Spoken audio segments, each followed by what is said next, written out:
When I started to look at the availability, there was nothing. I had no direct flights available. There's none for the next month and a half.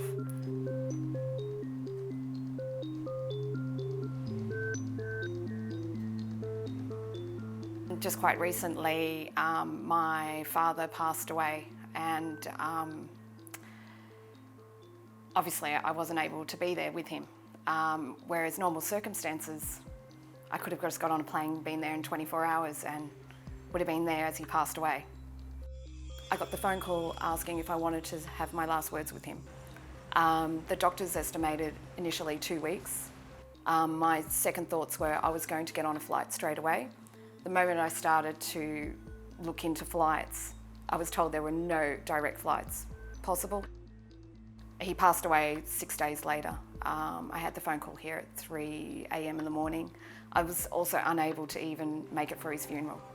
I was able to be streamed into it, but there's something about human touch and actually being there and seeing your family as well. And my children were also unable to see their grandfather as well.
The issue is what the overall level of returning Australians are, and that's why I'll be bringing a proposal on Friday to reduce that load, which means that's a lesser load for everybody. There's been many opportunities for people to return. If they're choosing to do so now, well, they've obviously delayed that decision for a period. I'm a teacher. I had a classroom of kids depending on me. I had teaching colleagues depending on me. If I disappeared overnight simply just to escape the situation as it was, I would have been letting a great number of families down.